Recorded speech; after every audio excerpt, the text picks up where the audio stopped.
السلام علیکم عزیز بچوں، جیسا کہ آپ جانتے ہیں کہ پچھلے لیکچر میں ہم نے انشائیہ یعنی انشاء نگاری پر تفصیل نظر ڈالی، کیونکہ ہماری درسی کتاب میں جو ہم نے موضوع انتخاب کیا تھا وہ خوشامد تھا۔ خوشامد ایک انشائیہ ہے، تو لہٰذا ہم نے پہلے لیکچر میں اسی حوالے سے بات کی۔ تو اس خوشامد کے جو انشائیہ نگار ہیں، لکھنے والے ہیں، وہ ہیں سر سید احمد خان۔ سر سید احمد خان 1817 میں دہلی میں پیدا ہوئے اور 1898 میں ان کا انتقال ہوا۔ سر سید احمد خان جدید تعلیم کے بڑے حامی تھے، اور انہوں نے ہمیشہ کوشش کی کہ مسلمان جو ہیں وہ تعلیم کے میدان میں آگے بڑھ جائیں، انہیں زیادہ سے زیادہ اس میدان میں کامیابی حاصل ہو۔ تو لہذا انگریز دور میں انہوں نے اس کے لیے بہت سی کوششیں کی، جس کے لیے انہیں بے حد تنقید کا شکار بھی ہونا پڑا۔ تو اسی سلسلے میں مسلمانوں کی تعلیم کے سلسلے میں انہوں نے پہلے محمدن کالج کی بنیاد ڈالی، جو آج ہمارے سامنے علی گڑھ مسلم یونیورسٹی کی شکل میں موجود ہے اور مشہور بھی ہے، جسے ہم اور ہمارے بچے اور ہماری قوم علم کے نور سے مستفید ہو رہی ہے۔ رہا سوال جو سر سید احمد خان کا ہمارا عنوان کے لحاظ سے اس درسی کتاب میں شامل سبق خوشامد ہے، تو ہم اس پر روشنی ڈالیں گے کہ اس میں انہوں نے کس طرح سے ہمیں اس سے روشناس کیا۔ خوشامد کے جو معنی ہے وہ ہے جھوٹی تعریف، جھوٹی تعریف، جھوٹی تعریف۔ خوشامد کے معنی ہیں جھوٹی تعریف، یعنی دوسروں سے اپنی جھوٹی تعریف سن کر خوش ہونا، یہ ہے خوشامد۔ مذکورہ سبق خوشامد میں مصنف سر سید احمد خان نے ہماری توجہ اسی طرف مبذول کرائی ہے کہ دل کی کئی بیماریاں ہیں، اور ان بیماریوں میں سب سے خطرناک جو بیماری ہے، سب سے خطرناک بیماری ہے، وہ ہے خوشامد۔ خطرناک بیماری وہ ہے خوشامد، یعنی جھوٹی تعریف، اپنی تعریف دوسروں سے سننا، انسان اس کا عادی ہونا، یہ ہے خطرناک بیماری۔ اسی طرح جس طرح ایک اچھے گانے والے کا سنگیت، اچھے گانے والے کا سنگیت انسان کے دل کو نرم کر دیتا ہے، اسی طرح خوشامد انسان کے دل کو پگھلا دیتی ہے۔ یعنی انسان جب دوسری انسانوں سے اپنی تعریفیں، فضول کی تعریف، جھوٹی تعریف سنتا ہے، انسان پگھل جاتا ہے، اور یوں وہ اصل مقصد سے دور ہو جاتا ہے، اور وہ دوسروں کے سامنے ذلیل اور خوار ہو جاتا ہے،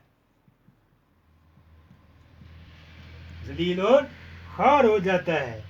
پہلے ہم اپنی خوشامد آف کرتے ہیں، یعنی اپنی ہر چیز، ہر عادت وصف کو اچھا سمجھ کر خوش ہوتے ہیں، پھر آہستہ آہستہ دوسرے افراد کی طرف سے کی جانے والی خوشامد ہماری جی کو بھاتی ہے، پھر ہم آف کے بجائے ہماری خوشامد کرنے والوں پر مہربانی کرنے کی فکر میں لگے رہتے ہیں اور اپنا نقصان کر بیٹھتے ہیں۔